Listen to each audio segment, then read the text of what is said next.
Assalamualaikum warahmatullahi wabarakatuh.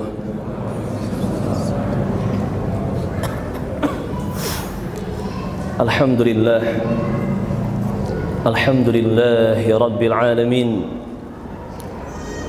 ar-rahmanir rahim, maliki yaumiddin. Ashhadu an la ilaha illallah wahdahu la syarika lah, iqraran bihi wa tauhida, wa ashhadu anna Muhammadan abduhu wa rasuluh. Qala Allah azza wa jalla fil Qur'anil Karim, ya ayyuhalladzina amanu taqullaha haqqa tuqatih wa la tamutunna illa wa antum muslimun. Wahai orang-orang yang beriman, bertakwalah kalian kepada Allah Subhanahu wa taala dengan takwa yang sebenarnya, dan janganlah kalian meninggal dunia kecuali di atas agama Islam. Ala fa inna asdaqal hadithi kalamullah wa khairal hadi hadi Muhammadin sallallahu alaihi wa ala alihi wasallam, wa syarral umuri muhdatsatuha fa inna kulla muhdatsatin bid'ah wa kulla bid'atin dhalalah wa kulla dhalalatin finnar. A'adana Allah wa iyyakum minadh dhalalati wan nar. Allahumma amin. Amma ba'd, segala puji bagi Allah Subhanahu wa taala, dan kita bersyukur kepadanya jalla jalaluhu rabbul alamin, yang karena rahmat, kasih sayang dan pertolongannya sampai malam hari ini, sampai detik ini, kita masih bisa merasakan nikmat-nikmat yang sangat banyak, dan semua itu murni datang dari Allah Subhanahu wa taala. Allah Subhanahu wa taala menegaskan dalam Al-Qur'an, "Wa ma bikum min ni'matin faminallah." Dan tidaklah nikmat yang ada pada kalian melainkan itu datang dari Allah Subhanahu wa taala. Maka teman-teman rahimani wa rahimakumullah, kita tanpa Allah Subhanahu wa taala tidak punya apa-apa. Kita tanpa Allah Subhanahu wa taala bukan siapa-siapa. Kita tanpa Allah Subhanahu wa taala tidak bisa apa-apa. Maka banyaklah bersyukur kepada Allah Subhanahu wa taala, dan teruslah merendah, menganggap diri ini kecil dan hina di hadapan Allah Subhanahu wa taala. Karena itulah hakikat penghambaan diri di hadapan Allah Rabbul Alamin. Ahibati fillah rahimani wa rahimakumullah, teman-teman yang saya cintai karena Allah Subhanahu wa taala, dan nikmat yang juga tidak kalah besarnya di malam hari ini adalah nikmat dimudahkannya kita duduk di salah satu taman surga. Yang kata Nabi sallallahu alaihi wasallam, "Idza marartum bi riyadil jannah farta'u." Jika kalian melewati taman-taman surga, maka ikutlah, duduk, ambil andil. Apa itu taman-taman surga yang dimaksud? Kata Nabi sallallahu alaihi wasallam, hilaqul dzikri, halaqah-halaqah dzikir, halaqah-halaqah yang di situ disebut nama Allah, diingat Allah Subhanahu wa taala, dipelajari ilmu agama Allah tabaraka wa taala, yaitu majlis ilmu, halaqah yang membahas ilmu agama Allah dan Rasulnya sallallahu alaihi wasallam. Ahibati fillah rahimani wa rahimakumullah, sekarang kita masih ada di hari-hari yang mulia, di bulan yang mulia. Kita masih berada di bulan Dzulhijjah pada tahun ini, tahun 1440 Hijriah. Sekarang malam keberapa teman-teman? Malam ke 17 atau 16? Hah? Malam ke-17. Karena tadi siang tanggal berapa? 16 Dzulhijjah. Ingat, pergantian hari dalam Islam itu mulai dari terbenamnya matahari, ghurubus syams. Berarti begitu masuk waktu maghrib, kita sudah berganti hari baru, malam yang baru. Maka malam ini sudah masuk malam ke-17 pada bulan ini Dzulhijjah tahun 1440 Hijriah. Ahibati fillah rahimani wa rahimakumullah.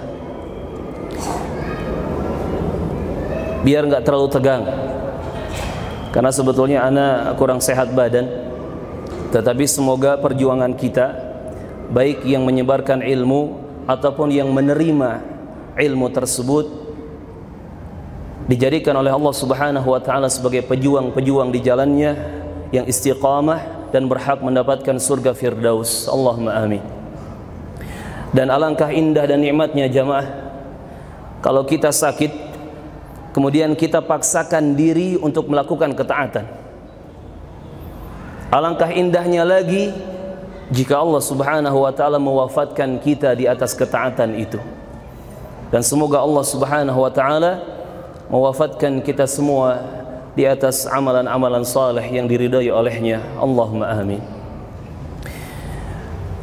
Pertanyaan sebelum kita masuk pembahasan di kesempatan kali ini. Siapa yang mau hadiah, angkat tangan.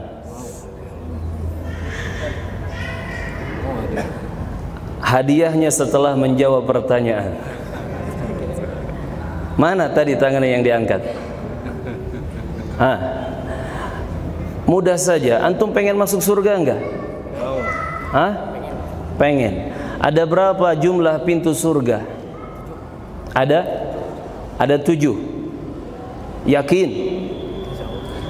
Ragu atau yakin? Ini insyaallah Arab atau insyaallah apa? Insyaallah Sunda. Anak kasih kesempatan sekali lagi. 7 yakin? Salah.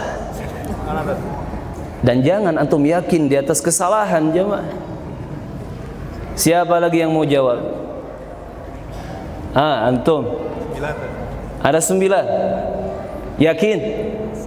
Insyaallah salah juga jemaah. Yang paling belakang ada 8. Masya Allah, ada 8. Belum selesai pertanyaannya. Betul, ada 8.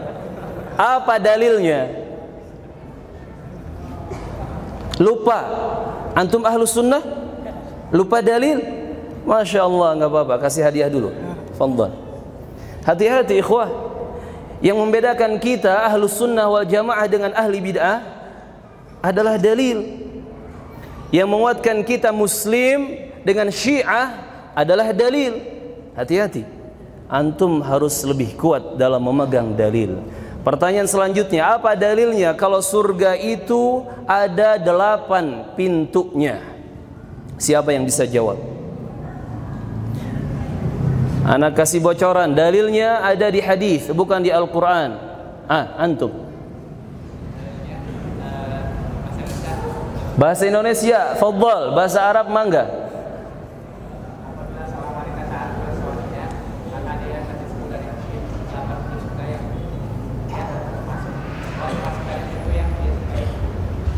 Boleh.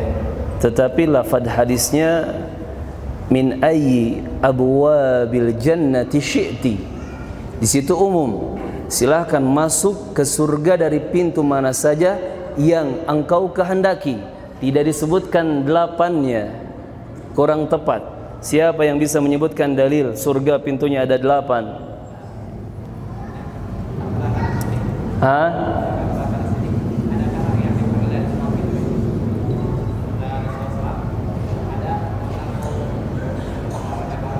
Hampir mendekati, enggak apa-apa. Ini sudah berjuang, masya Allah. Kita kasih hadiah dulu. Hadis Abu Bakar As-Siddiq juga hampir, tetapi kurang muayyan, ya, kurang jelas. Hadis yang jelasnya diriwayatkan oleh Al-Bukhari, diriwayatkan oleh Al-Imam Al-Bukhari rahimahullah. Disebutkan oleh Nabi sallallahu alaihi wasallam, surga itu memiliki 8 abwab. 8 pintu. Dari 8 pintu itu ada satu pintu yang disebut Ar-Rayyan, Babur Rayyan. Dan Babur Rayyan, pintu Rayyan ini hanya dimasuki oleh orang-orang saleh yang rajin berpuasa atau melakukan saum. Itu dalil jelasnya. Taib jamaah rahimani wa rahimakumullah. Kemudian kita masuk kepada tema pembahasan kita di malam hari ini. Apa temanya teman-teman? Kemerdekaan yang hakiki. Pertanyaan lagi. Ana tunjuk sekarang ya. Antum, barusan yang ngangguk. Apa sih arti kemerdekaan menurut antum?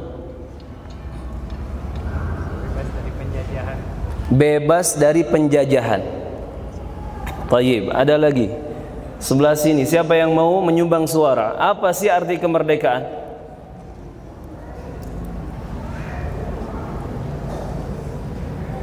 Antum? Kita bebas dari tidak diperbudak oleh hawa nafsu.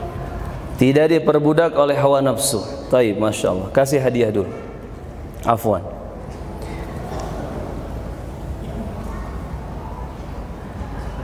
Apa sih arti kemerdekaan? Sebenarnya antum cukup jawab, nanti Ustadz akan bahas. Anak kasih 2 hadiahnya kalau ada yang jawab seperti itu, tapi nggak ada ya. Taib, teman-teman rahimani wa rahimakumullah. Kemerdekaan ini suatu nikmat yang harus kita syukuri. Tetapi kemerdekaan yang sebenarnya, tidak sedikit manusia yang salah memahami tentang arti kemerdekaan yang sebenarnya, sehingga tidak sedikit manusia jatuh ke dalam kesalahan. Mereka merasa bangga dengan kemerdekaan yang semu, tetapi lupa dengan kemerdekaan yang sesungguhnya. Bahkan lebih parahnya, mereka meninggalkan kemuliaan Islam hanya untuk berbangga dengan kemerdekaan yang justru di balik itu ada kemurkaan Allah Subhanahu wa taala. Padahal kita sebagai hamba Allah, sebagai umat Nabi Muhammad sallallahu alaihi wasallam, bangga kita dengan Islam itu harus di atas segalanya. Sebelum negara kita, sebelum kelompok kita, sebelum keluarga kita, sebelum perusahaan kita, sebelum apapun, kebanggaan kita dengan Islam itu harus ada di atas segala-galanya. Sebagaimana pesan dari Amirul Mukminin Umar ibn al-Khattab radhiyallahu anhu, Abu Hafsin, beliau pernah mengatakan, nahnu ummatun a'azzana Allahu bil Islam. Kita ini adalah umat yang Allah Subhanahu wa taala muliakan dengan agama Islam. Famahma ibtaghaina al-'izzah bighairihi adallana Allahu. Maka setiap kali kita mencari kemuliaan dengan selain Islam, kita berbangga dengan selain Islam, siap-siap pasti Allah akan menghinakan kita pada akhirnya. Dijadikan kita rendah, tak berharga, karena kita berbangga dengan selain Islam atau mencari kemuliaan dari selain agama Islam. Maka benar apa yang dikatakan oleh Amirul Mukminin Abu Bakar As-Siddiq radhiyallahu taala anhu. Nama beliau adalah Abdullah ibn Uthman. Kita kenal sebutannya Abu Bakar. Namanya adalah Abdullah ibn Uthman. Beliau mengatakan, Abil Islam wala abba illa siwah. Abil Islam wala abba li siwahu. Ayahku adalah Islam. Maksudnya yang aku banggakan, yang aku pegang adalah Islam. Wala aba li siwahu. dan aku tidak punya ayah selain Islam. Aku tidak punya tempat pegangan selain Islam. Aku tidak punya kemuliaan dan kebanggaan selain Islam. Idza iftakharu biqais aw Tamim, walaupun banyak orang yang merasa bangga dengan kabilah Qais atau kabilah Tamim dan seterusnya. Para sahabat yang mulia radhiyallahu anhum mengajarkan kepada kita bahwa kebanggaan kita terhadap Islam, kita merasa bangga dan mulia dengan Islam, dengan nikmat Islam ini, itu harus di atas segala-galanya. Jamaah rahimakumullah, ahibati fillah rahimani wa rahimakumullah. Maka sebenarnya kemerdekaan yang hakiki itu adalah ketika kita dimenangkan oleh Allah Subhanahu wa taala di dunia, dan juga kita dimenangkan oleh Allah Subhanahu wa taala kelak di akhirat. Itulah kemenangan dan kemerdekaan yang sebenarnya.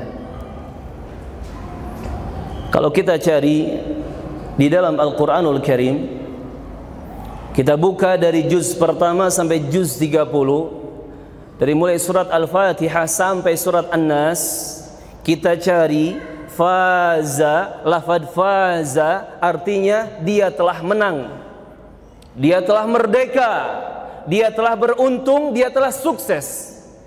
Ternyata hanya diulang 2 kali dalam Al-Qur'anul Karim kata ini. Lafaz faza dalam Al-Qur'anul Karim hanya diulang 2 kali oleh Allah Subhanahu wa taala. Ahibati fillah rahimani wa rahimakumullah.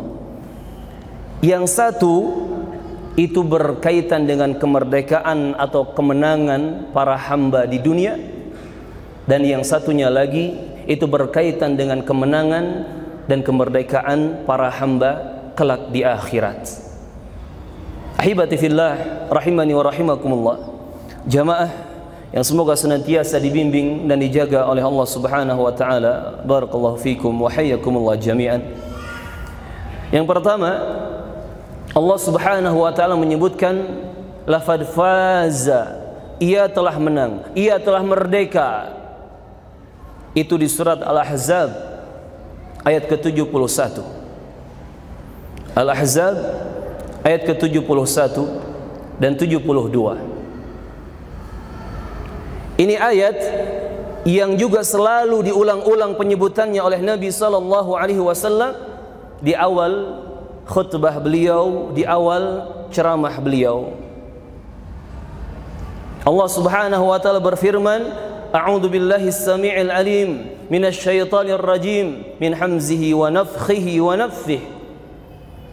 Ya ayyuhalladzina amanu ittaqullaha wa qulu qawlan sadida yuslih lakum a'malakum wa yaghfir lakum dhunubakum wa man yuti'illaha wa rasulahu faqad faza fawzan 'azima.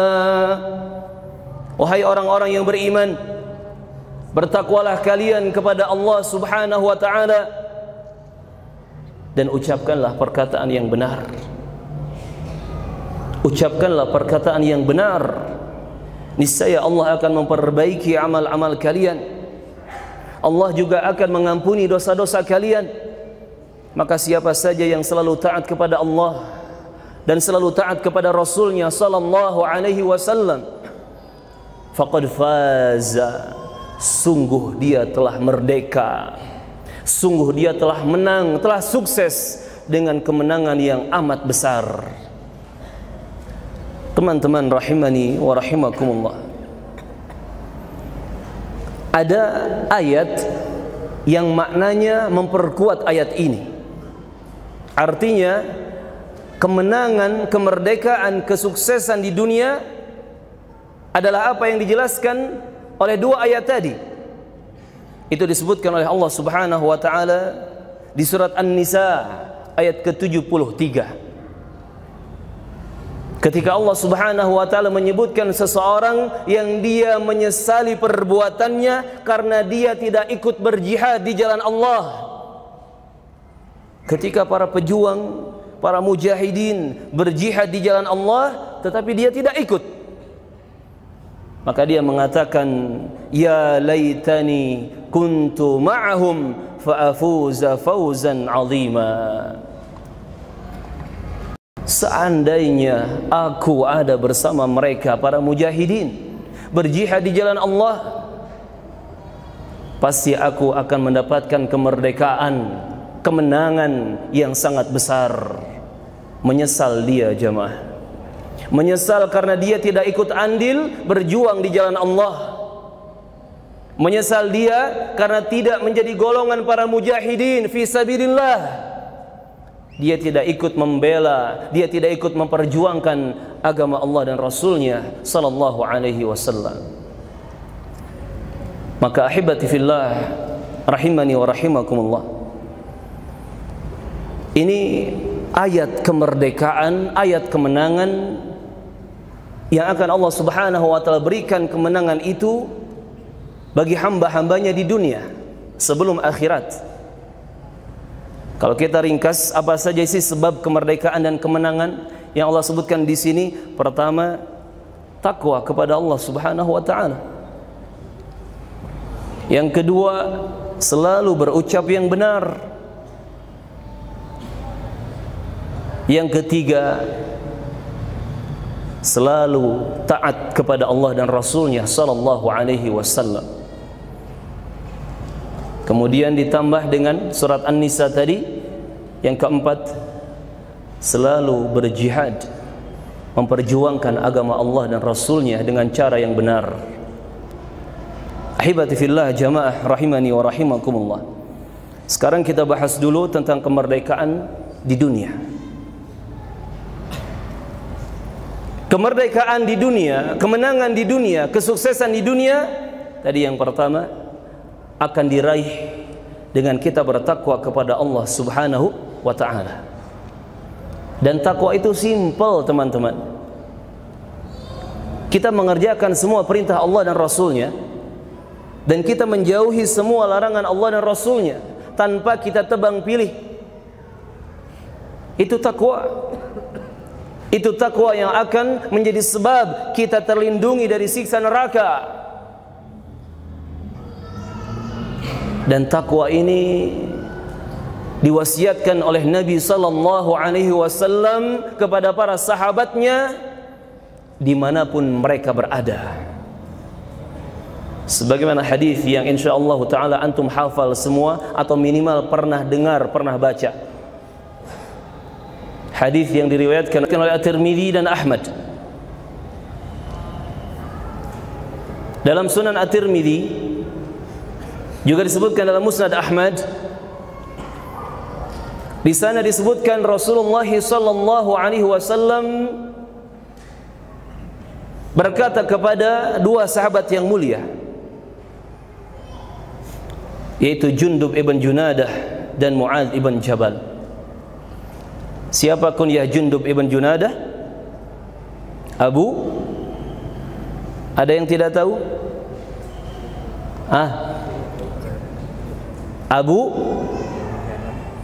Abu siapa?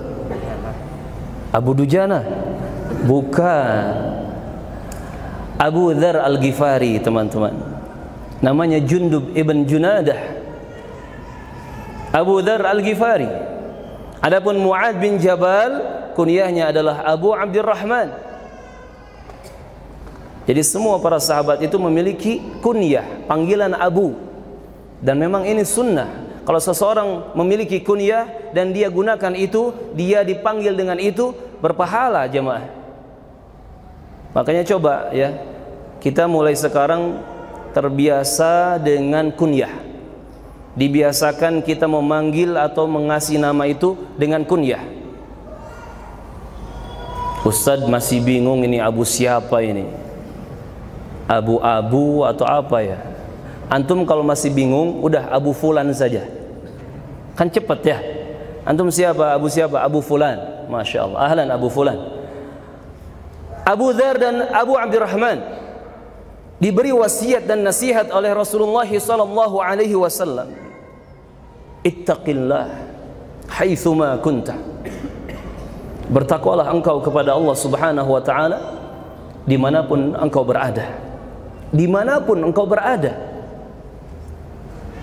Kemudian kata Nabi sallallahu alaihi wasallam, wa atbi'is sayyi'atal hasanata tamhuha.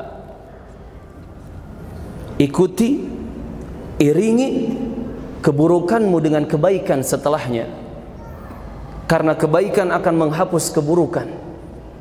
Wa khaliqin nasa bi khuluqin hasan, dan pergaulilah manusia dengan akhlak yang bagus. Bermuamalahlah engkau kepada manusia dengan akhlak yang mulia. Teman-teman rahimani wa rahimakumullah, ini pesan dari Nabi sallallahu alaihi wasallam agar kita bertakwa dimanapun kita berada, kapanpun, bagaimanapun keadaan dan kondisinya. Karena memang takwa tadi salah satu sebab kita mendapatkan kemenangan, kesuksesan dan kemerdekaan yang langsung diberi oleh Allah Subhanahu wa taala. Definisi atau ta'rif takwa yang paling bagusnya disebutkan oleh sebagian ulama, fi'lu ta'atillah ala nuri minallah raja'a thawabillah, wa tarku ma'siyatillah ala nurin minallah makhafata iqabillah. Engkau mengerjakan ketaatan kepada Allah, yakni amalan-amalan saleh, di atas cahaya ilmu yang benar, dalam keadaan engkau mengharapkan pahala dari Allah Subhanahu wa taala, dan engkau meninggalkan maksiat-maksiat, dosa-dosa karena ilmu yang benar, di atas cahaya ilmu yang benar, dalam keadaan engkau takut dengan hukuman dan siksa dari Allah Subhanahu wa taala. Itulah takwa yang sebenarnya. Dan kalau seseorang sudah bisa takwa seperti ini jamaah, pasti Allah akan berikan kemerdekaan yang hakiki untuk dia. Hadirin ahibati fillah rahimani wa rahimakumullah, kita masih membahas ayat kemenangan atau kemerdekaan di dunia sebelum akhirat. Dan subhanallah, lagi-lagi kami ingatkan bahwa harus banyak bersyukur kita kepada Allah Subhanahu wa taala.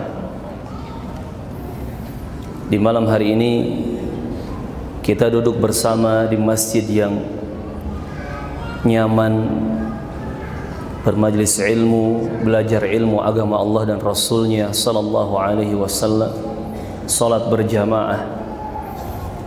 Tetapi masih ada saudara-saudara kita kaum muslimin di beberapa titik di pelosok dunia yang mereka untuk beribadah kepada Allah Subhanahu wa taala harus berjuang mempertaruhkan nyawa, mempertaruhkan darah.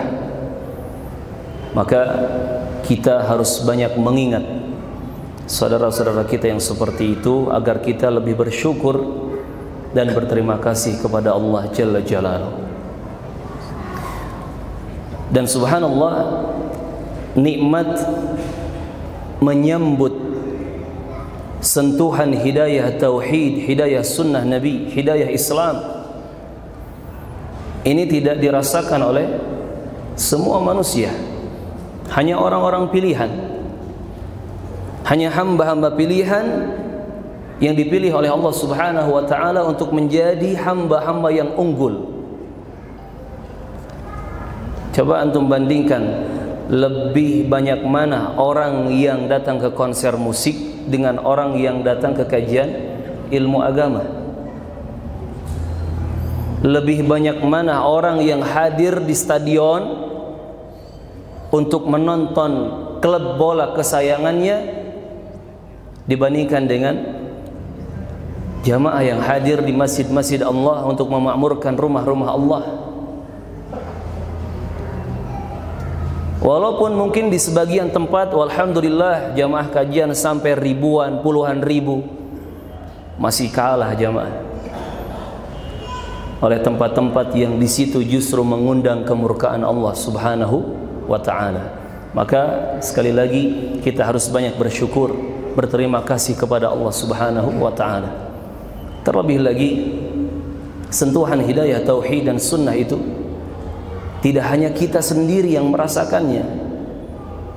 Ada di samping kita keluarga kita, ada pasangan halal, ada anak-anak kita, atau mungkin orang tua kita, adik kakak kita.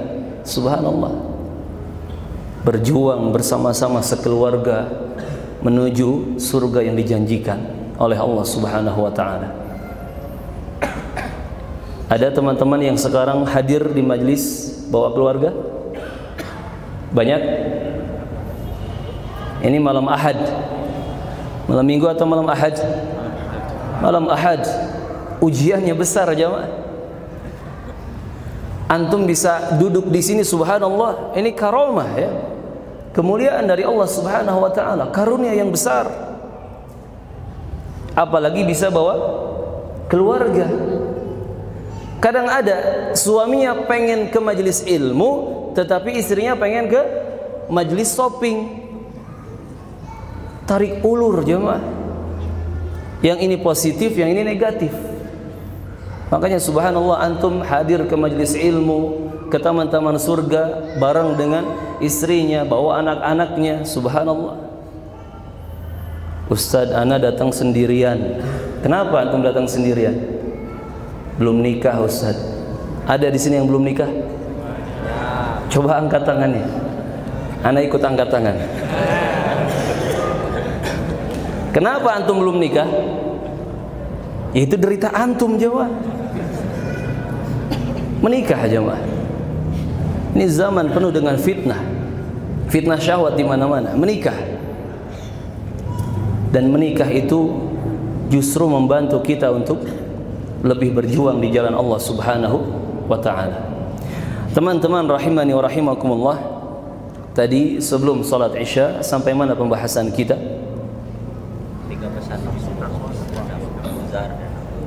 Tentang takwa. Definisi takwa. Tadi definisi takwa kita sebutkan, ini definisi terbaik ya dari pengertian yang diterangkan oleh para ulama kita rahimahumullah taala. Engkau mengerjakan ketaatan, amalan-amalan saleh di atas cahaya ilmu dalam keadaan mengharap pahala dari Allah Subhanahu wa taala. Dan engkau meninggalkan perbuatan dosa atau maksiat di atas cahaya ilmu juga. yakni karena ilmu yang benar engkau ketahui, dalam keadaan engkau takut dengan siksa dan hukuman dari Allah Subhanahu wa taala. Maka bagi seorang hamba yang dia hendak bertakwa kepada Allah Subhanahu wa taala, laki-laki ataupun perempuan, minimalnya dia harus memiliki 3 bekal ini. Bekal semangat. Yang pertama, semangat mengerjakan kebaikan, amal saleh, ketaatan, dan sebaliknya semangat meninggalkan dosa-dosa dan kemaksiatan. Harus semangat. Yang kedua, bekalnya untuk takwa kepada Allah Subhanahu wa taala harus ada nurun minallah, nur, cahaya. Cahaya yang benar. Apa itu cahaya yang benar dari Allah?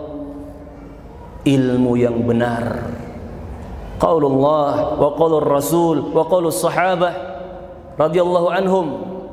Firman Allah, sabda Nabi sallallahu alaihi wasallam yang sahih, dan ucapan para sahabat yang sahih ridwanullah alaihim ajma'in.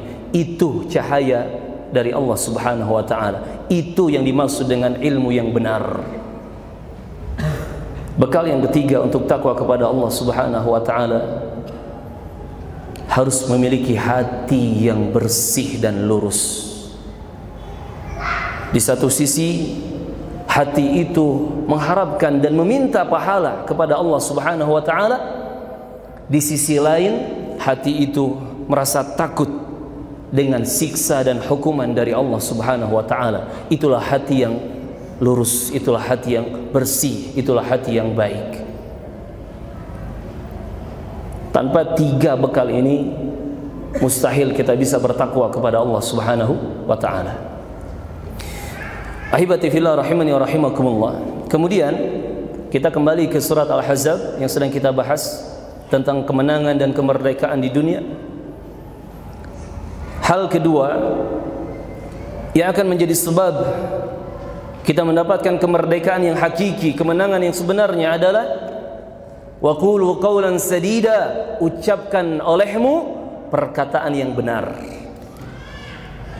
Mengucapkan perkataan-perkataan yang benar, perkataan-perkataan yang baik. Dan subhanallah, masalah lisan ini jamaah rahimani wa rahimakumullah, masalah lisan ini dikaitkan oleh Nabi SAW dengan keimanan kita kepada Allah dan keimanan kita tentang hari akhir atau hari kiamat.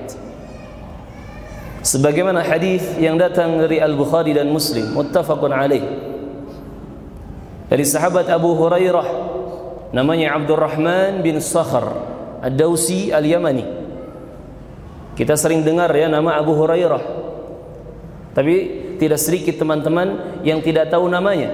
Namanya adalah Abdurrahman bin Sakhar menurut pendapat yang kuat. Ad-Dawsi dari kabilah atau suku Daus Al-Yamani dari negeri Yaman. Beliau menyebutkan Nabi SAW bersabda, "Man kana yu'minu billahi wal yaumil akhir." Siapa saja yang beriman kepada Allah dan beriman kepada hari akhir, hari kiamat, falyaqul khairan aw liyasmut. Maka hendaknya dia mengucapkan yang baik, atau kalau tidak bisa berucap yang baik, hendaknya dia diam saja. Yang kemudian lanjutan hadisnya, siapa yang beriman kepada Allah dan hari akhir, maka hendaknya dia memuliakan tamunya dan juga memuliakan tetangganya. Itu pesan dari Nabi SAW. Ini teman-teman rahimani wa rahimakumullah, masalah lisan kaitannya dengan agama kita. Masalah lisan, ucapan, perkataan kita itu sangat erat kaitannya dengan keimanan kita. Dan keimanan seseorang, agama seseorang bisa rusak, bisa hancur kalau lisannya rusak dan hancur. Dia tidak mengatakan yang baik-baik saja, dia tidak mengatakan yang benar-benar saja, tetapi lisannya berbicara sekehendaknya, semaunya, tanpa aturan Allah dan Rasulnya sallallahu alaihi wasallam. Entah itu digunakan lisan untuk mengucapkan kesyirikan atau kekufuran, atau mungkin dosa dan maksiat, mencaci, memaki, mengejek, menghina, membuli dan seterusnya. Padahal kata Nabi sallallahu alaihi wasallam dalam hadis yang sahih, laisal mu'min bitta'an walal la'an walal fahish walal bali. Seorang yang beriman itu bukan orang yang lisannya suka melaknat atau suka mencaci, suka memaki, suka menghina, suka mengejek, atau kotor dan kasar lisannya, bukan. Orang yang seperti itu laisa al-mu'min, bukan orang yang beriman. Andai pun dia mengucapkan asyhadu an la ilaha illallah wa asyhadu anna muhammadar rasulullah, tetapi ketika itu imannya nuqsan, imannya berkurang atau imannya lemah, tidak sempurna. Karena orang yang sempurna imannya, sempurna agama Islamnya, pasti akan baik lisannya. Ahibati fillah rahimani wa rahimakumullah. Maka jaga lisan kita. Jaga lisan kita. Jangan membicarakan sesuatu yang ujungnya dosa. Termasuk jangan pernah kita menjelek-jelekan pemerintah kaum muslimin yang sah, walaupun kita tidak suka dengan pemerintah itu. Wajar ketika rakyat merasa tidak suka dengan pemimpinnya, karena mungkin ada kebijakan-kebijakan yang dianggap tidak baik, yang kurang pas. Tapi cukup untuk kita Ahlus Sunnah wal Jamaah menyimpan unek-unek tersebut dalam hati kita, cukup Allah yang tahu dan mendengar. Jangan sekali-kali kita keluarkan dengan lisan atau ucapan kita. Ini muslim Ahlus Sunnah wal Jamaah. Justru lisannya basah dengan mendoakan kebaikan untuk para pemimpinnya. Allahumma waffiq wulata umurina. Ya Allah, berikanlah hidayah taufik kepada para pemimpin kami, kepada pemerintah kami. Allahumma amin. Maka jamaah rahimani rahimakumullah, ini amalan yang kedua yang bisa mendatangkan kemenangan dan kemerdekaan yang hakiki di dunia. Teruslah berjuang untuk mengucapkan perkataan-perkataan yang benar dan baik.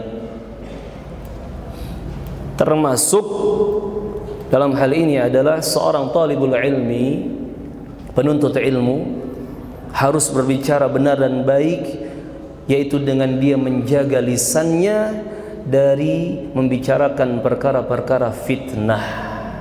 Apalagi fitnah itu terjadi antar ulama, antar masyayikh ahli sunnah wal jamaah, atau antar asatidah ahli sunnah wal jamaah. Bukan urusan kita jamaah. Perkara urusan masyayikh itu bukan urusan kita. Perkara masalah urusan ulama atau asatidah itu bukan urusan kita. Tugas kita masih banyak.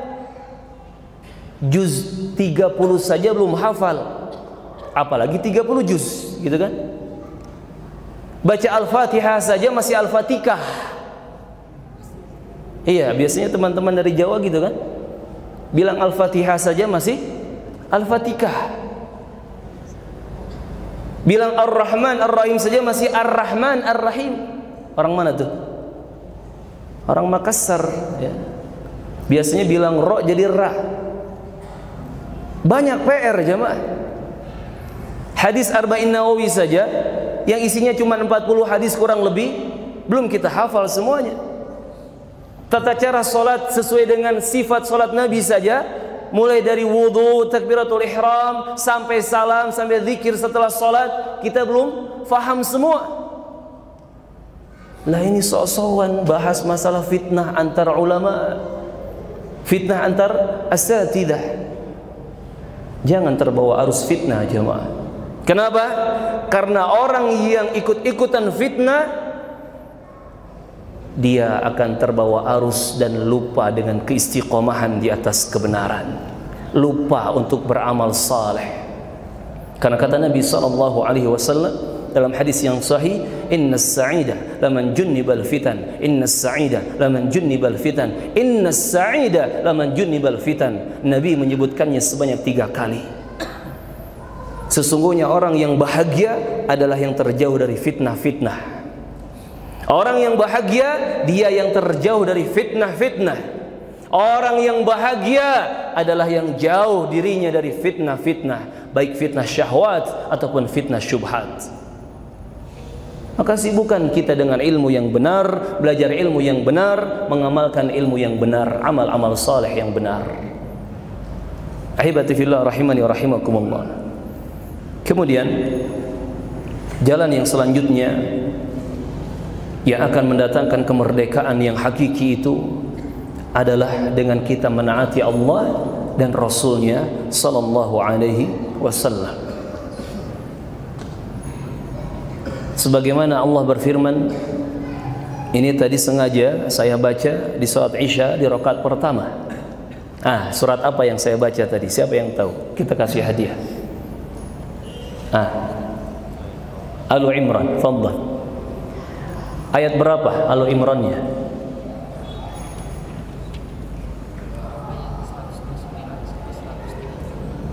100? Ya, hampirlah ya. Fadhal. Mulai dari ayat ke 132 sampai 136. Allah Subhanahu wa taala berfirman, "Wa athi'u Allah war rasul la'allakum turhamun." Dan taatilah oleh kalian Allah dan Rasulnya sallallahu alaihi wasallam, agar kalian diberi rahmat, diberi kasih sayang oleh Allah Subhanahu wa taala, berkah hidup kalian. dengan taat kepada Allah dan Rasulnya. Wasari'u ila maghfiratin min rabbikum wa jannatin 'arduha as-samawati wal ardh u'iddat lil muttaqin. Bersegeralah kalian, lari kalian menuju ampunan Allah, menuju surga Allah. Surga Allah yang luasnya seluas 7 langit dan bumi, yang Allah siapkan, Allah telah menyiapkan itu untuk orang-orang yang bertakwa. Alladzina yunfiquna fis sarra'i wad-dharra' wal kadhimina al-ghayza wal 'afina 'anil nas wallahu yuhibbul muhsinin. Wallahu yuhibbul muhsinin. Mereka adalah orang-orang yang berani menginfakkan harta bendanya, mengeluarkan harta bendanya, mengorbankan harta bendanya di jalan Allah Subhanahu wa taala, baik mereka ketika itu sedang lapang ataupun sedang kesulitan, sedang banyak hartanya atau sedang kekurangan. Mereka keluarkan harta yang mereka miliki di jalan Allah untuk membela la ilaha illallah Muhammadur Rasulullah. Dan mereka adalah orang yang selalu berusaha menahan amarahnya, menjaga amarahnya, emosinya, padahal mampu untuk meluapkan kemarahannya. Mereka selalu berusaha memaafkan orang-orang yang menyakitinya, memaafkan manusia yang mendoliminya. Dan Allah Subhanahu wa ta'ala mencintai orang-orang yang berbuat kebaikan. Walladzina idza fa'alu fahishah aw zalamu anfusahum dzakarullah fastaghfaru lidzunubihim وَمَنْ يَغْفِرُ الذُّنُوبَ إِلَّا اللَّهُ وَلَمْ يُصِرُّوا عَلَى مَا فَعَلُوا وَهُمْ يَعْلَمُونَ. Dan mereka adalah orang-orang yang apabila melakukan kekejian atau dosa atau maksiat atau mendolimi dirinya sendiri, mereka segera mengingat Allah Subhanahu wa ta'ala, dan mereka segera minta ampun, beristighfar kepada Allah Subhanahu wa ta'ala. Dan mereka yakin, seyakin-yakinnya tidak ada yang bisa mengampuni dosa-dosa kecuali hanya Allah. Mereka yakin ketika mereka berbuat dosa itu bahwa hanya Allah yang bisa mengampuni segala dosa dan kesalahan, sehingga mereka tidak terus-menerus tenggelam di dalam dosa dan maksiat itu, karena mereka sudah tahu. Ulaika jazaohum maghfiratun min rabbihim wa jannat tajri min tahtiha al-anhar khalidina fiha wa ni'ma ajrul 'amilin. Maka mereka, orang-orang bertakwa dengan karakter seperti itu, dengan sifat-sifat yang Allah sebutkan itu, Allah beri balasan untuk mereka berupa ampunan dari Allah Subhanahu wa ta'ala, Rabb mereka itu. Dan Allah berikan kepada mereka surga-surga. Tidak hanya satu surga, jemaah. Allah berikan kepada mereka jannat, surga-surga yang mengalir di bawahnya sungai-sungai yang indah, sungai-sungai kenikmatan. Mereka kekal abadi hidup selama-lamanya di situ. Dan itulah senikmat-nikmat pahala untuk orang-orang yang beramal saleh. Ini jamaah rahimani wa rahimakumullah, kemenangan kemerdekaan yang hakiki akan Allah Subhanahu wa taala berikan ketika seorang hamba terus berusaha dan berjuang untuk tetap taat kepada Allah dan Rasulnya sallallahu alaihi wasallam. Mulai dari hal terkecil, hal yang sepele, sampai hal yang besar, hal yang sangat penting. Dia berusaha taat kepada Allah dan Rasulnya. Ketika Allah Subhanahu wa taala mengatakan, "Wadharu ma baqiya minar riba," tinggalkan oleh kalian sisa-sisa riba itu, transaksi riba itu. Dia ucapkan, "Sami'na wa ata'na." Kami mendengar dan kami taat ya Allah. Riba dia tinggalkan jamaah. Walaupun dia harus kelaparan, walaupun dia harus kemiskinan. Ketika Nabi SAW menyebutkan, pegang oleh kalian Al-Quran dan sunnahku, hadis Nabi, ajaran Nabi, yang kalian tidak akan tersesat setelahnya selama-lamanya. Dia pegang Al-Quran, dia pegang hadis atau sunnah Nabi yang sahihah. Walaupun mungkin panas seperti dia menggenggam bara api, walaupun banyak orang yang mencaci maki dia, menggunjing dia, menghina dia, tetapi dia tegar dan sabar menghadapi itu semua, karena dia ingin bertemu dengan nabinya di telaganya. Atau mungkin perkara sepele jemaah. Kita tahu hadis yang sahih kata Nabi, kalau makan, makan dengan tangan kanan. Berusaha dia makan dengan tangan kanan. Ini taat kepada Rasulullah SAW dan juga Allah. Dia tahu hadis, kalau masuk masjid kaki kanan dulu, keluar masjid kaki kiri dulu. Dia amalkan itu. Ini taat kepada Allah dan Rasulnya. Dia tahu hadis, kalau masuk khala, toilet atau WC, kaki kiri dulu, keluarnya kaki kanan dulu. Dia amalkan itu. Ini taat kepada Allah dan Rasulnya. Apalagi perkara-perkara yang lain jamaah. Maka dengan ketaatan kepada Allah dan Rasulnya sallallahu alaihi wasallam, kemerdekaan yang hakiki, kemenangan yang sebenarnya akan Allah datangkan kepada hamba tersebut. Ahibati fillah rahimani wa rahimakumullah. Dan orang-orang yang taat kepada Allah dan Rasulnya, di depan matanya ada jaminan untuk masuk ke dalam surga. Di depan mata dia ada jaminan untuk masuk ke dalam jannah, surga Allah Jalla Jalaluhu. Sebagaimana hadis yang diriwayatkan oleh Al-Bukhari dari Abu Hurairah Ad-Dawsi Al-Yamani radhiyallahu anhu, Rasulullah bersabda sallallahu alaihi wasallam, "Kullu ummati yadkhuluna al-jannah illa man aba."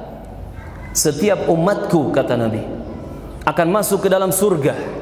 Semuanya, semua umat Nabi Muhammad, semua yang mengucapkan asyhadu an la ilaha illallah wa asyhadu anna Muhammadar Rasulullah, kecuali yang enggan. Para sahabat bertanya, "Wa man ya'ba ya Rasulullah?" Siapa yang enggan masuk ke dalam surga ya Rasulullah? Apa ada orang yang tidak mau masuk ke dalam surga? Siapa dia ya Rasulullah? Kata Nabi sallallahu alaihi wasallam, "Man ata'ani dakhala al-jannah wa man 'asani faqad abah." Siapa yang mentaatiku, maka dia akan masuk ke dalam surga. yakni menaati semua ucapan Nabi sallallahu alaihi wasallam tanpa dia tanyakan apakah wajib atau sunnah. Para sahabat ketika diberi hadis, ketika diberi perintah oleh Nabi sallallahu alaihi wasallam, enggak pernah bertanya, "Ya Rasul, ini sunnah atau wajib?" Enggak pernah jamaah. Sami'na wa ata'na. Para sahabat langsung mendengar dan taat. Maka siapa yang taat kepadaku, kata Nabi, dia masuk surga. Dan siapa yang durhaka kepadaku, tidak mau taat kepadaku, maka dialah yang enggan masuk ke dalam surga. Hati-hati jamaah. Kita setiap hari harus banyak muhasabah, introspeksi diri. 20 jam atau 24 jam yang kita lalui tadi, itu kita banyak taatnya atau durhakanya kepada Allah dan Rasulnya. Kita sering ikut kajian-kajian Islam, tauhid, sunnah, majlis-majlis ilmu. Kita mendengar banyak ayat Quran dibaca, hadis Nabi yang sahih diterangkan. Coba kita muhasabah, introspeksi diri. Hadis ini sudah kita amalkan belum? Hari tadi, siang tadi, sore tadi, pagi tadi, apa yang saya langgar? Kedurhakan apa yang saya lakukan kepada Allah dan Rasulnya? Terkadang ketika kita sudah mendengar hadis, akan datang suatu kaum, kata Rasulullah SAW, yang nantinya mereka menghalalkan perzinahan, sutra untuk laki-laki, khamr atau sesuatu yang memabukkan, dan alat-alat musik. Sengaja atau enggak sengaja, hari-hari kita terbungkus atau diiringi dengan musik, jamaah. Ada yang sengaja main musik, ada juga yang tidak sengaja dia mendengar musik. Entah mungkin ketika dia berbelanja, ketika di stasiun, di bandara, di jalanan, di tempat kerjanya, nggak sengaja dia mendengar musik. Sudahkah kita berintrospeksi diri, jamaah? Karena ketaatan kepada Allah dan Rasulnya, itulah yang akan mendatangkan kemenangan dan kemerdekaan yang sebenarnya. Ahibatillah rahimani wa rahimakumullah. Maka kalau ingin merdeka di dunia, ingin menang di dunia, pegang tadi Al-Ahzab ayat 71 dan 72. Kemudian ayat yang selanjutnya atau ayat yang kedua, yang kalau kita cari lafaz faza di dalam Al-Quran, kemenangan, kemerdekaan, yang tadi kita sebutkan bahwa yang kedua ini, yang dimaksud menangnya adalah menang di akhirat, merdekanya merdeka di akhirat. Itu Allah sebutkan di surat Al-Imran ayat ke-185. Allah Subhanahu wa taala berfirman di surat Al-Imran 185. Kullu nafsin dha'iqatul maut wa innama tuwaffawna ujurakum yawmal qiyamah faman zuhziha 'anil nar wa udkhilal jannah faqad faz wa mal hayatud dunya illa mata'ul ghurur. Kata Allah Subhanahu wa taala, setiap yang bernyawa pasti akan merasakan kematian. Semua yang hidup pasti akan mati pada akhirnya. Dan sesungguhnya pahala-pahala kalian akan ditunaikan, akan disempurnakan oleh Allah nanti di hari kiamat semuanya. Maka siapa saja yang dia dijauhkan dari api neraka, Allah selamatkan dia dari neraka, dan dia dimasukkan ke dalam surga, Allah memasukkannya ke dalam jannah, faqad faz, sungguh dia telah merdeka, sungguh dia telah menang, sungguh dia telah sukses. Dan tidaklah kehidupan dunia ini melainkan hanya perhiasan yang menipu saja. Teman-teman rahimani wa rahimakumullah, inilah kemenangan dan kemerdekaan yang hakiki untuk kita semua kelak di akhirat, yaitu orang yang zuhziha 'anil nar wa udkhilal jannah. Allah jauhkan dia dari neraka dan Allah masukkan dia ke dalam surga. Karena memang di akhirat hanya ada dua tempat kembali, jamaah. Immal jannah wa imman nar. Dan keyakinan ini, prinsip ini, meyakini dua tempat kembali di akhirat ini yang membuat Abu Hurairah menangis. Menangis ketika sakitnya yang mengantarkan kepada kematiannya. Qila ma yubkika ya Aba Hurairah. Ditanyakan kepada Abu Hurairah, apa yang membuatmu menangis wahai Abu Hurairah? Abu Hurairah radhiyallahu anhu menjawab, qillatuz zad, sedikitnya perbekalan. Sedikitnya perbekalan.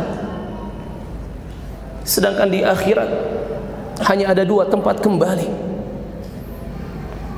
Mungkin surga atau mungkin neraka. Allahu Akbar. Hanya meyakini ada surga dan neraka saja di akhirat membuat Abu Hurairah menangis menjadi-jadi, jamaah. Karena pengetahuannya, karena ilmunya erat dengan imannya. Ahibati fillah rahimani wa rahimakumullah. Dan kalau kita ambil pelajaran dari surat Al-Imran ayat 185 tadi, ada beberapa amalan saleh yang bisa kita perjuangkan yang akan menjadi sebab kita merdeka dan menang di akhirat nanti. Yang pertama, memperbanyak ingat mati dan ingat akhirat. Memperbanyak ingat mati dan mempersiapkan bekal sebaik mungkin untuk akhirat kita. Dan itulah orang-orang yang cerdas, kata Nabi sallallahu alaihi wasallam. Sebagaimana disebutkan hadis oleh Ibnu Majah dari Abdullah bin Amr atau Abdullah bin Umar, dari Abdullah bin Umar ibn Khattab radhiyallahu anhuma. Kata Abdullah bin Umar, Abu Abdurrahman, berkata Nabi sallallahu alaihi wasallam menjawab pertanyaan seorang Ansar ketika dia bertanya, ya Rasulullah, ayyul mu'minina afdal, orang mukmin yang seperti apakah yang paling utama, yang paling afdal? Nabi menjawab alaihi salatu wassalam, ahsanuhum khuluqa, dia adalah yang paling bagus akhlaknya. Mukmin yang terafdal, mukmin yang paling utama adalah yang paling mulia akhlaknya. Hati-hati jamaah. Kadang kita semangat berakidah dan bermanhaj, tetapi akhlak dilupakan. Padahal kalau seseorang akhlaknya rusak, itu akidahnya juga akan rusak. Kenapa? Karena akhlak bagian dari akidah. Banyak para ulama kita memasukkan pembahasan akhlak ke dalam pembahasan akidah. Karena memang antara akidah dan akhlak ini dua hal yang tidak bisa dipisahkan kapanpun dan dimanapun. Jadi kalau akidah itu ingin lurus, akhlak harus bagus.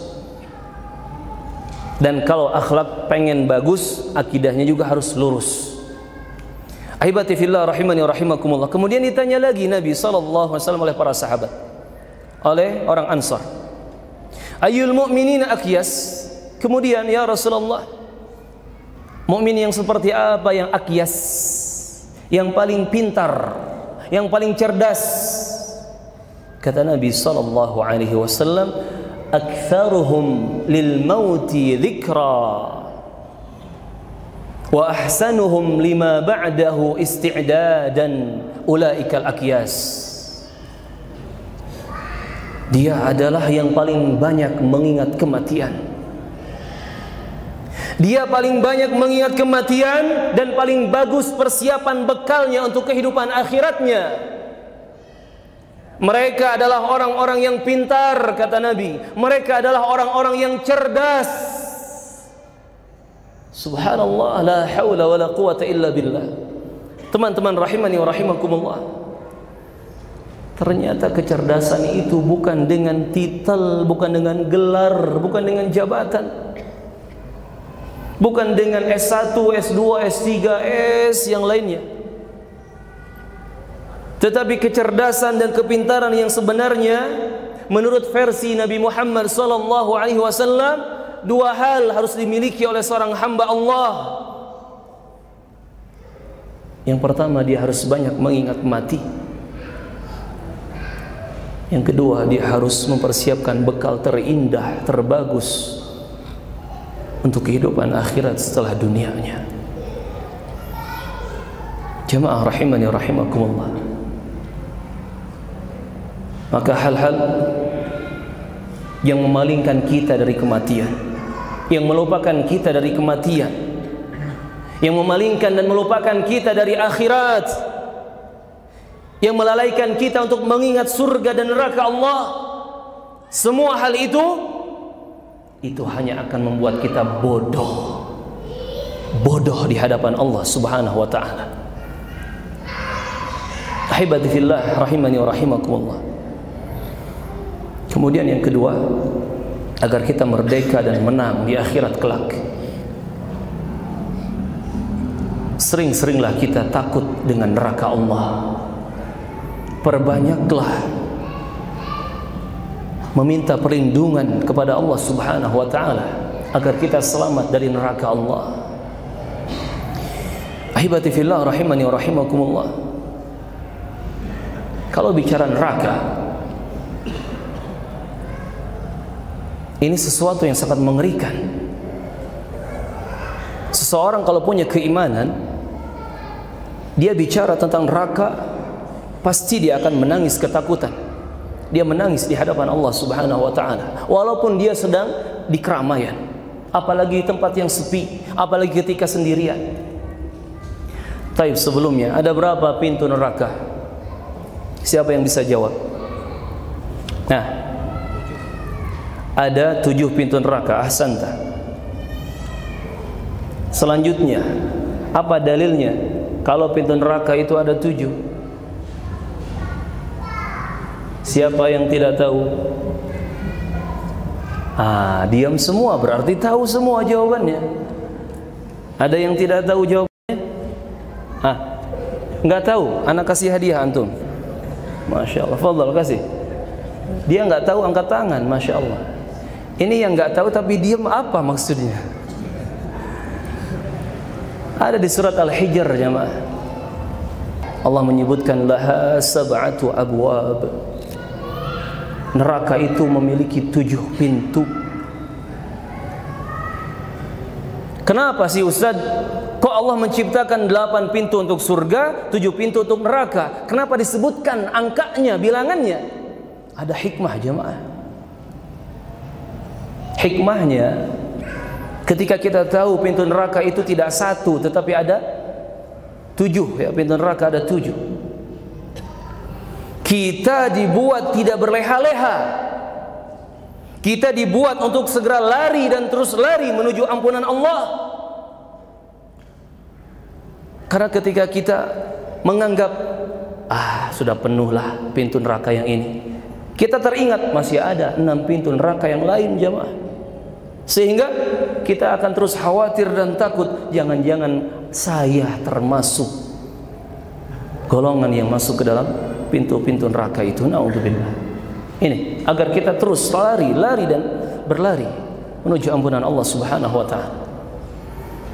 Kemudian juga pintu surga ada 8. Hikmahnya adalah agar kita semakin besar harapannya, semakin besar permintaan dan doa kita, permohonan kita kepada Allah Subhanahu wa ta'ala, sehingga kita semakin semangat dalam beramal saleh. Kadang ada orang, dia mengatakan, gak apa-apalah saya masuk surga walaupun paling terakhir. Gak apa-apalah saya dapat surga walaupun bukan Firdaus. Gak apa-apalah saya masuk surga walaupun merangkak. Ini prinsip-prinsip yang mendangkalkan akidah, jemaah. Harusnya kata Nabi, kalau kita minta kepada Allah, saluh al-firdaus al-a'la, mintalah kepada Allah surga Firdaus, surga yang paling tengah, surga yang paling tingginya dari semua surga-surga yang ada. Jangan tanggung-tanggung minta kepada Allah itu, minta yang terbaik, minta yang paling sempurna. Ini jamaah hikmahnya. sehingga kita semakin kuat pengharapan kita, permintaan kita kepada Allah, dan semakin takut kita dengan neraka Allah Subhanahu wa taala, sehingga tidak berleha-leha dalam kelalaian. Ahibati fillah rahimani rahimakumullah. Takut dengan neraka ini menjadi sebab kita merdeka dan menang di akhirat kelak.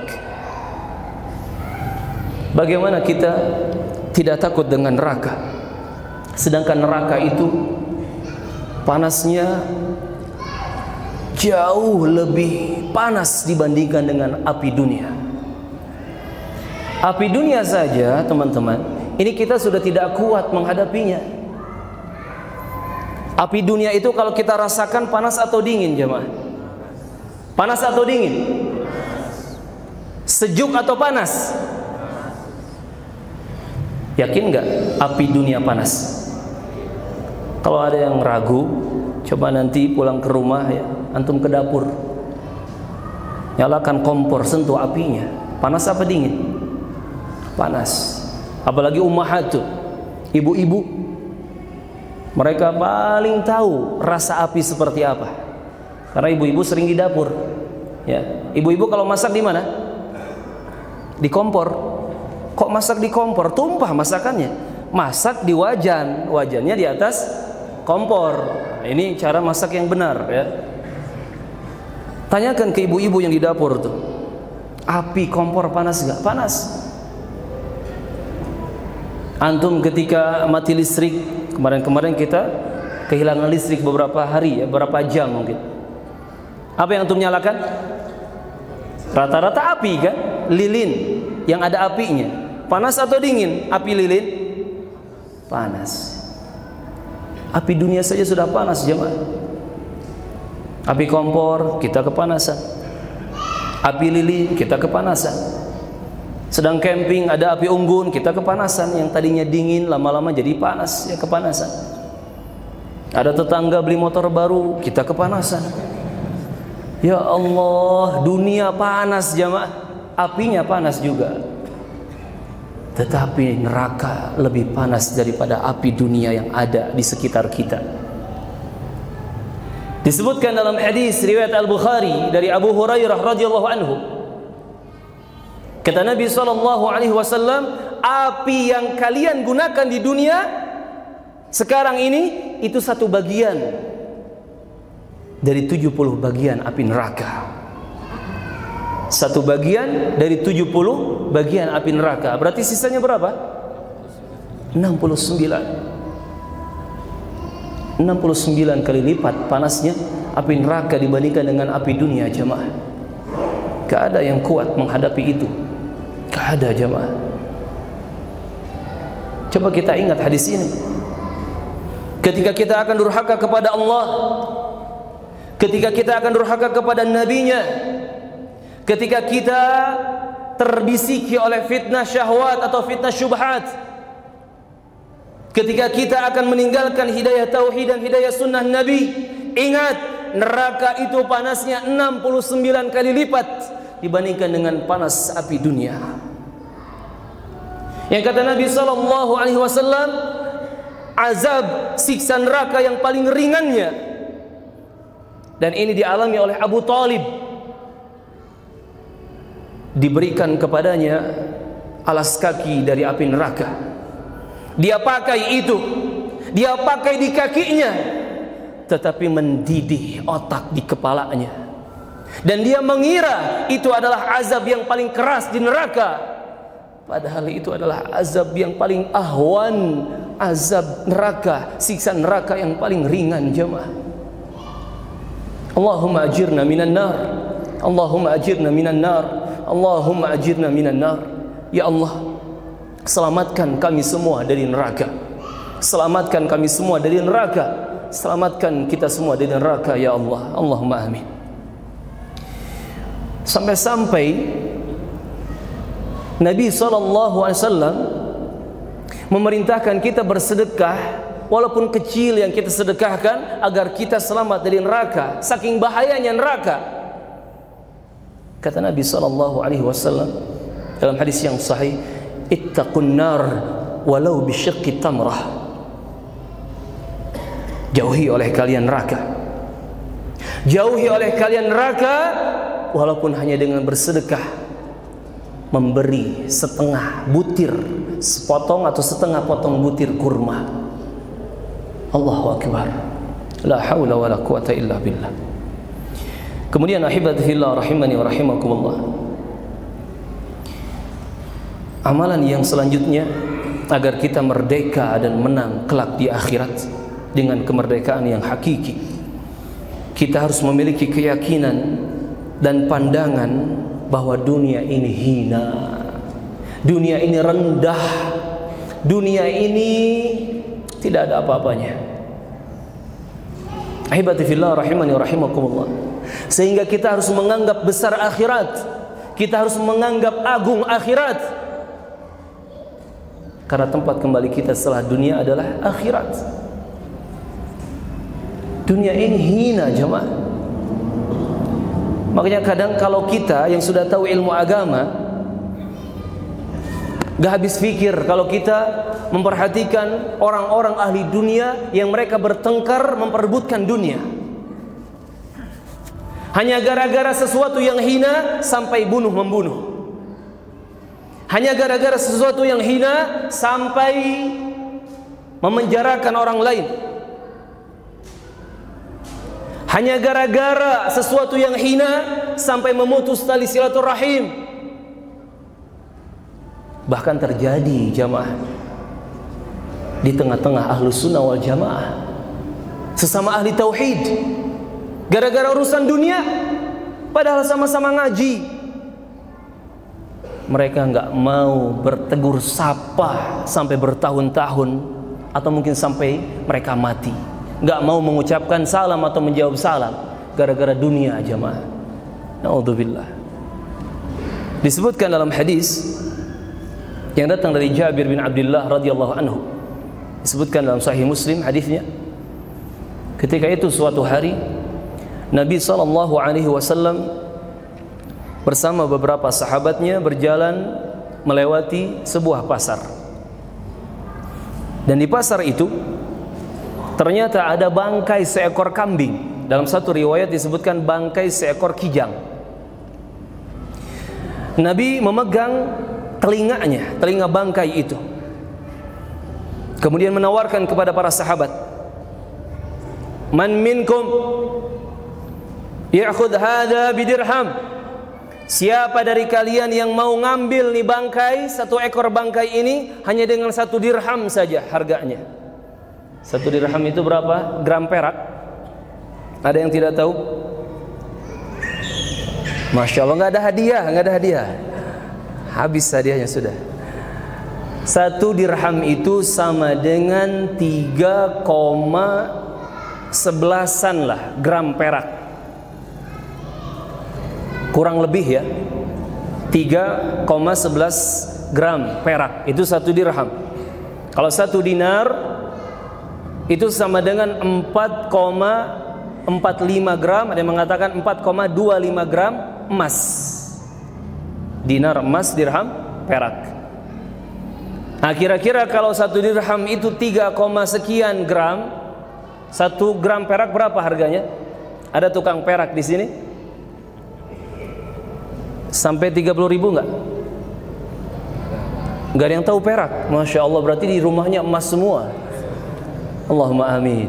Amin. 30.000 atau 20.000? Sampai 30.000. Katakanlah sepakat ya, 30.000 1 gram perak.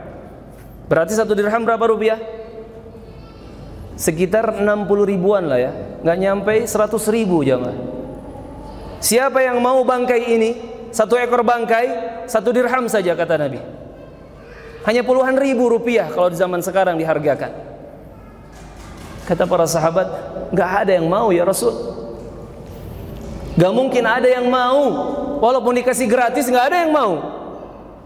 Kemudian kata Nabi SAW sambil bersumpah, yuqsim billah, fa wallahi demi Allah, la dunya ahwanu ala Allah min hadhihi alaikum. Sungguh dunia di sisi Allah lebih hina daripada bangkai hewan ini untuk kalian. dunia jamaah.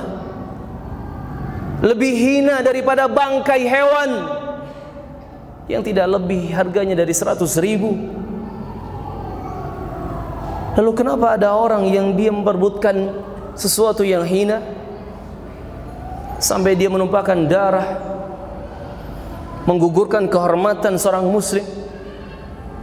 Kenapa ada orang yang mengejar-ngejar sesuatu yang hina sampai dia lupa akhirat, lupa mati, lupa surga dan neraka Allah? Astaghfirullah, na'udzubillah.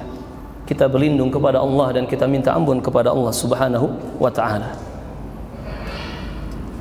Maka alangkah indahnya jamaah hidup yang dibungkus dengan qanaah. Qanaah itu selalu bersyukur dengan apa yang ada, selalu merasa cukup, ghina fil qalbi, merasa kaya hati ini, merasa cukup dengan apa yang Allah berikan kepada kita.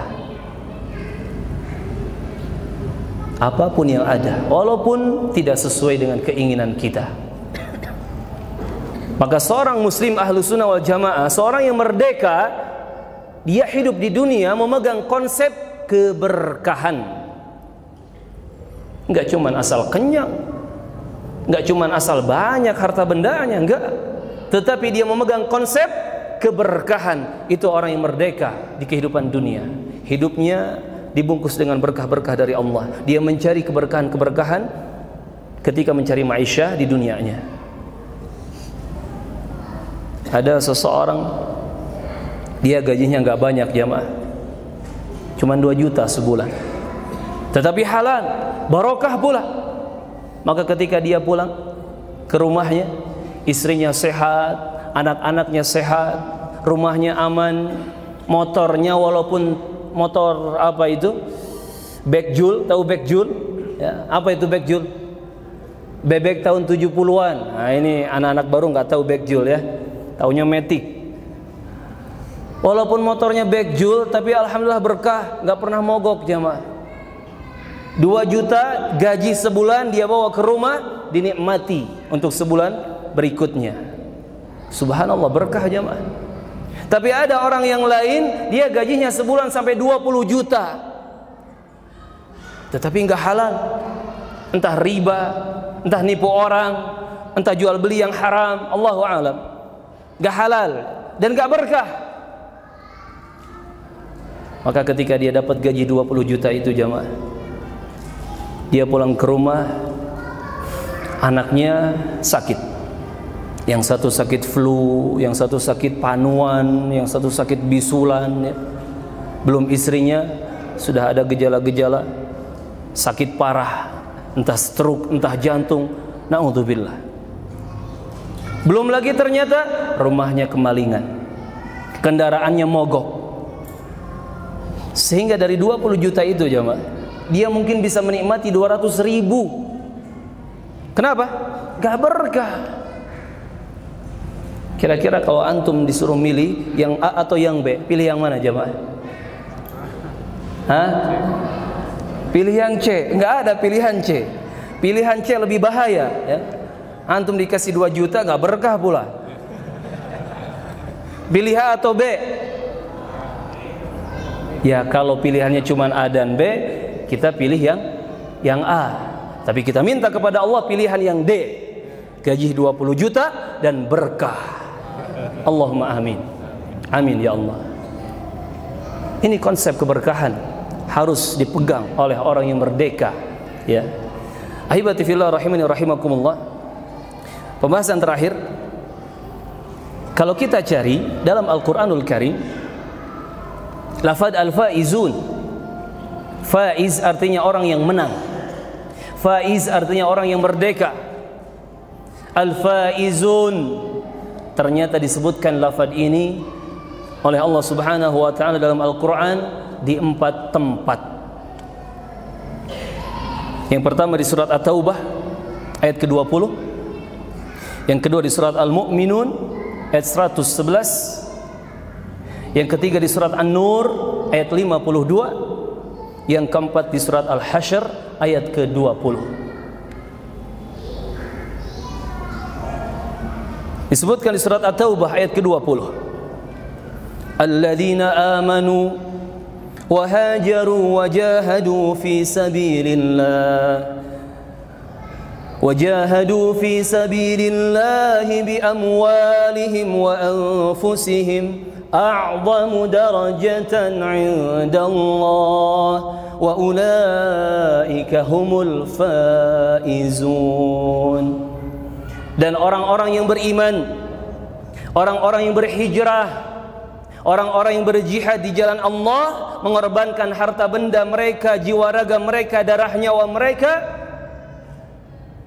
mereka mendapatkan derajat yang sangat tinggi dan besar, yang sangat mulia di sisi Allah. Dan mereka lah orang-orang yang merdeka, orang-orang yang menang, al-faizun. Jadi di surat ini, di ayat ini diterangkan bahwa kemerdekaan yang hakiki, kemenangan yang sebenarnya akan didapat oleh orang-orang yang beriman, berhijrah, hijrah dari kekufuran kepada Islam, dari kesyirikan kepada tauhid, dari kebid'ahan kepada sunnah, dari maksiat dan dosa kepada amalan-amalan saleh dan kebaikan. Hijrah dari malam mingguan ke ikut kajian, itu hijrah juga jamaah. Hijrah dari yang buruk-buruk kepada yang baik-baik menurut Allah dan Rasulnya sallallahu alaihi wasallam. Dan juga bagi orang yang berjihad di jalan Allah, jihad yang syar'i, jihad yang benar, yang dia mengorbankan harta benda dan jiwa raganya, mereka orang-orang yang akan merdeka, mereka orang-orang yang akan menang dengan sebenar-benarnya. Yang kedua di surat Al-Mu'minun ayat 111, Inni jazaituhumul yawm bima sabaru annahum humul faizun. Kata Allah Subhanahu wa taala, pada hari ini aku berikan balasan kepada mereka nanti di hari kiamat jamaah, di akhirat. Kata Allah, aku berikan balasan kepada mereka pahala yang besar dikarenakan kesabaran mereka, karena mereka adalah orang-orang yang merdeka, orang-orang yang menang. Karena apa mereka mendapatkan kemerdekaan di sini? Bima sobaru, karena kesabaran mereka. Sabar ketika hidup di dunia. Pertanyaannya, apakah sabar ada batasnya? Apakah sabar ada batasnya? Angkat tangan yang jawab ada. Angkat tangan yang jawab tidak ada batasnya. Terus yang nggak angkat tangan apa jawabannya? Kok muka-muka bingung ya, linglung, ngantuk gitu? Jawabannya ada batasnya jemaah. Berarti antum salah semua.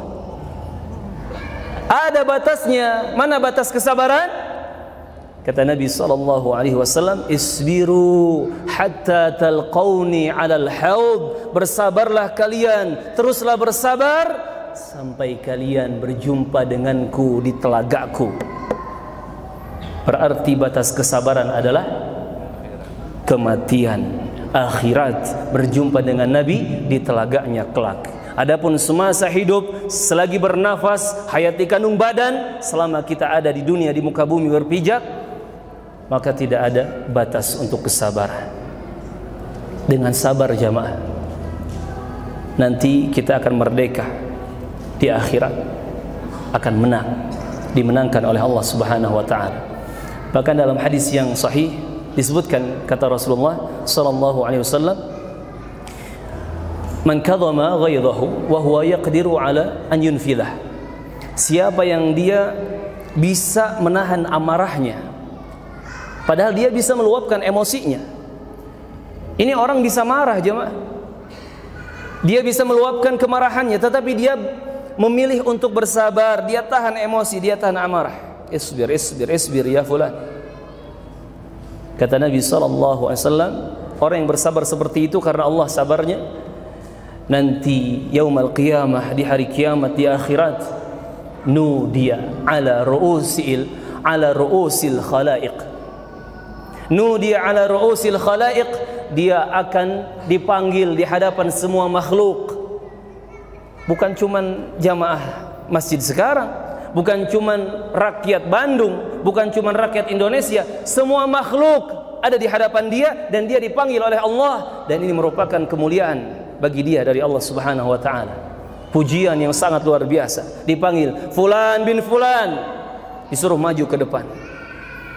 Wa khayyara lahu minal huril 'ain ma syaa. Tidak sampai itu jamaah. Kemudian dia diberi pilihan. Silahkan pilih bidadari mana yang engkau inginkan. Masya Allah. Antum di dunia jomblo terus ya. Iya, tahun kemarin nikahnya insya Allah. Tahun sekarang nikahnya insya Allah. Tapi nanti kalau antum sabar ya, di akhirat itu akan diberi pilihan. Silahkan mau bidadari yang mana ambil. Subhanallah. Karena sabar jemaah. Ustaz kalau gitu anak sabar menjomblo. Jangan. Gak baik jemaah sabar menjomblo. Segera menikah. Karena nikah itu adalah ibadah, dan di balik nikah itu banyak kebaikan. Yang masih khawatir kekurangan dunia karena nikah, coba buka lagi surat An-Nur lah. Cari ayat iyakunu fuqara'a yughnihimullahu min fadli. Baca ayat itu, ketahui terjemahannya, amalkan. Kalau sudah amalkan, baru kasih tahu saya ya. Kemudian ayat yang ketiga di surat An-Nur ayat 52, Allah menyebutkan wa may yuti'illaha wa rasulahu wa yakhshallaha wa yattaqhi faulaika humul faizun. Siapa saja yang taat kepada Allah dan taat kepada Rasulnya sallallahu alaihi wasallam, dan dia selalu takut kepada Allah dan bertakwa kepada Allah, maka merekalah orang-orang yang merdeka, orang-orang yang menang. Maka dari ayat ini kita belajar, orang yang ingin merdeka dengan kemerdekaan yang hakiki harus selalu taat kepada Allah dan Rasulnya, harus selalu takut kepada Allah dimanapun dia berada, dan berusaha untuk bertakwa kepada Allah Subhanahu wa ta'ala. Ayat yang keempat terakhir di surat Al-Hasyr ayat ke-20, Allah menyebutkan la yastawi ashabun nar wa ashabul jannati humul faizun. Enggak sama golongan penghuni neraka dengan golongan penghuni surga. Penduduk surga dengan penduduk neraka tidak sama. Dan hanya orang-orang yang menjadi penghuni surga lah, golongan penghuni surga lah, ashabul jannah, ahlil jannah, merekalah faizun, merekalah yang merdeka, merekalah yang akan menang dengan kemenangan yang sebenarnya. Maka orang yang merdeka adalah orang yang mendapatkan surga Allah. Dari pintu manapun dia masuk ke dalam surga Allah tabaraka wa ta'ala. Maka kuncinya di sini jamaah, cari tahu dari dalil-dalil yang sahih, Al-Quran dan hadis yang sahih, mana saja amalan-amalan yang menghantarkan kita ke surga Allah. Kejar amalan-amalan tersebut, ilmunya kita kejar, amalannya, prakteknya juga kita perjuangkan. Taib, pertanyaan lagi. Siapa yang mau menjawab pertanyaan? Siapa yang mau menjawab pertanyaan? Pertanyaannya mudah, cuman kadang jawabannya yang susah. Siapa yang pertama kali masuk ke dalam surga? Siapa yang pertama kali akan membuka pintu surga? Siapa yang mau jawab? Itu paling belakang dulu. Siapa? Antum? Rasulullah. Masya Allah. Mudah nggak jawabannya? Mudah. Rasulullah sallallahu alaihi wasallam. Ada pertanyaan nggak? Selanjutnya, di berapa ayat Allah menyebutkan al-faizun, lafaz al-faizun, orang yang merdeka, orang yang menang? Di berapa ayat? Angkat tangan dulu. Antum?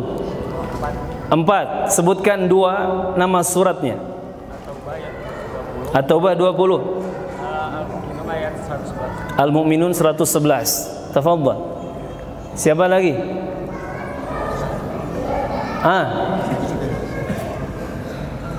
Al-Hasyr.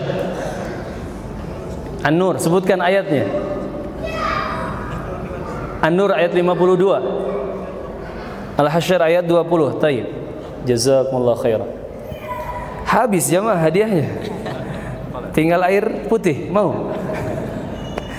Taib, kita masuk pertanyaan. Barakallahu fikum. Hayyakumullah jami'an.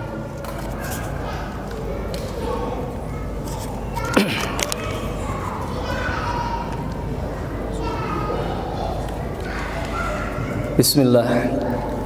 Apakah Indonesia ini bisa disebut negeri kafir karena tidak berhukum dengan hukum Allah? Ini pertanyaan gak habis-habis ya mah. Hampir semua tempat yang ana isi kajian, pertanyaan ini muncul. Ini maksudnya apa ini? Kita harus meyakini negara kita, negara Kesatuan Republik Indonesia ini adalah negara kaum muslimin, negara orang Islam. Kenapa? Karena mulai dari pemimpinnya, presidennya, sampai tukang parkirnya mayoritas orang Islam, muslimin mayoritas. Dan disebut negara itu muslimin atau bukan muslimin, negara itu Islam atau bukan Islam, dilihat jamaah sekitarnya, keadaannya. Kalau syiar-syiar Islam itu tegak, itulah negara Islam. Saya tanya balik sekarang kepada jamaah, kepada teman-teman rahimakumullah. Azan di negara kita bebas dikeluarkan suaranya atau tidak bebas? Bebas. Salat berjamaah bagi laki-laki muslim ke masjid bebas lalu lalang atau tidak bebas? Apa lagi? Menikah secara syariat Islam, mau itu di kantor KUA atau di rumahnya atau di mana saja, bebas atau tidak bebas nikah dengan syariat Islam? Bebas. Yang enggak bebas itu nikah lagi. Nah, itu biasanya agak ribet ya, ada pengadilan dulu ya. Apalagi syiar Islam yang lain.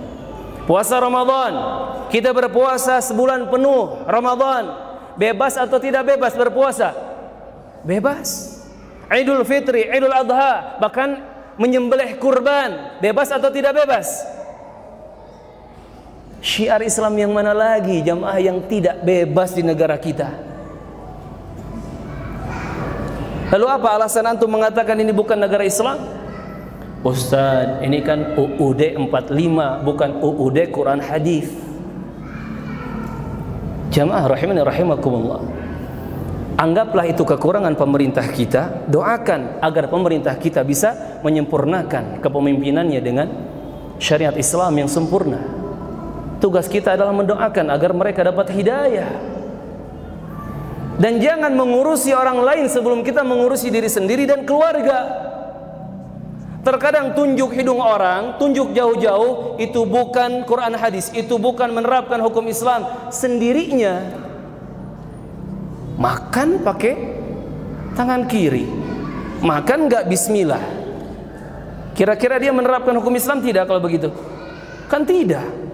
Masuk WC kaki kanan, masuk masjid kaki kiri. Kira-kira dia menerapkan syariat Islam atau tidak? Kan tidak. Hati-hati jamaah. Terlebih lagi ternyata Pancasila. Pancasila itu ada berapa?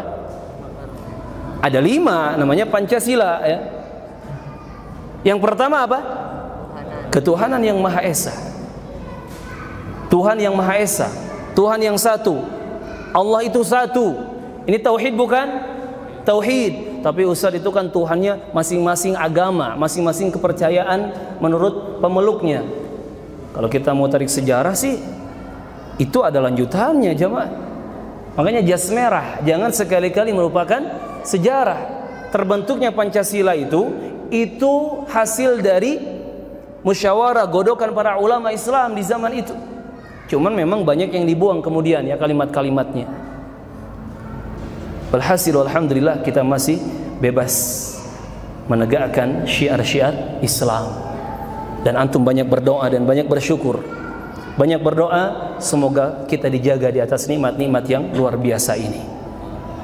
Allahumma amin.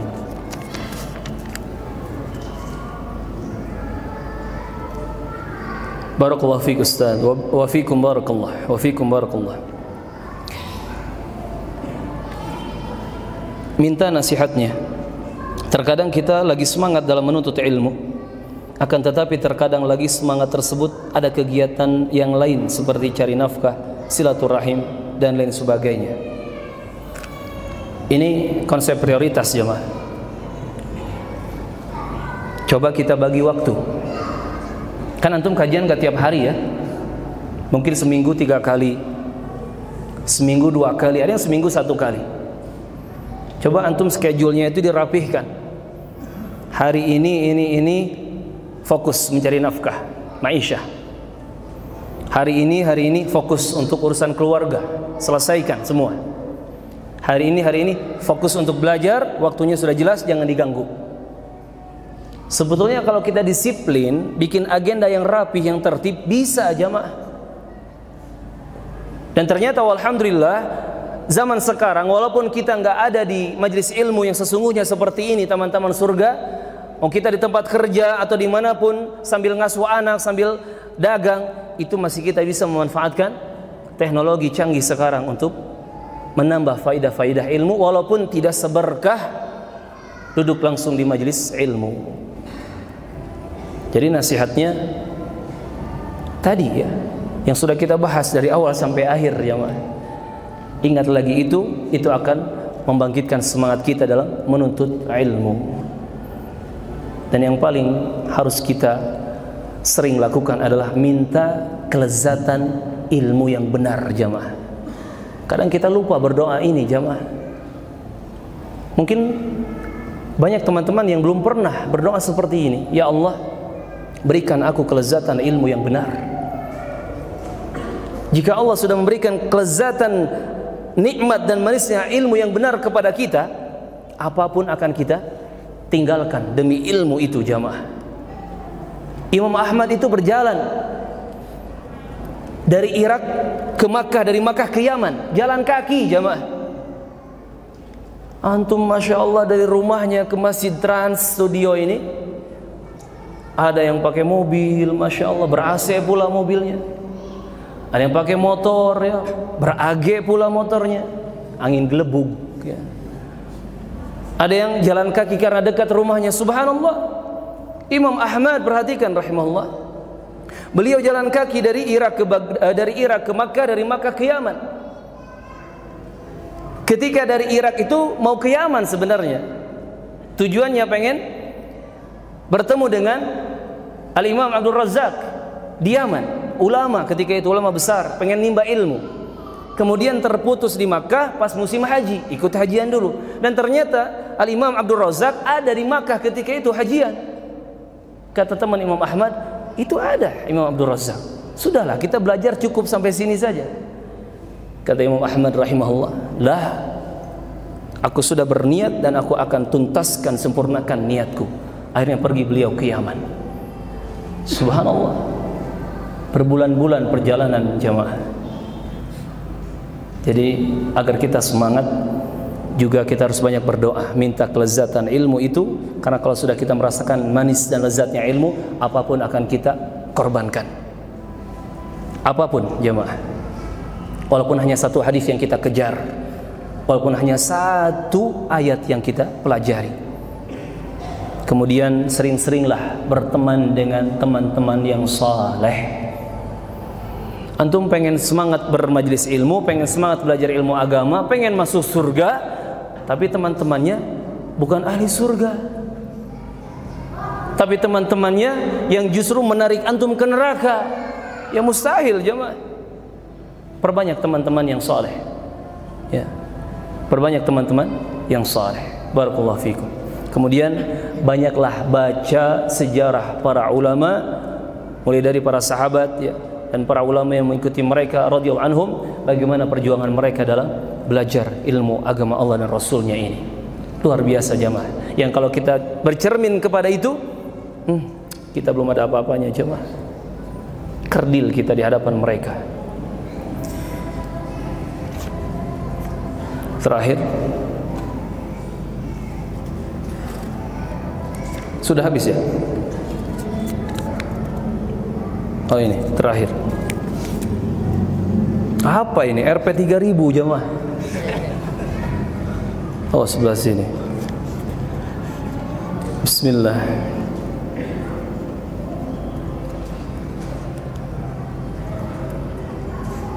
Ustaz, apakah hadis yang menghalalkan khamr dan lain-lain sahih? Soalnya ada salah satu ustaz yang mengatakan cacat hadisnya.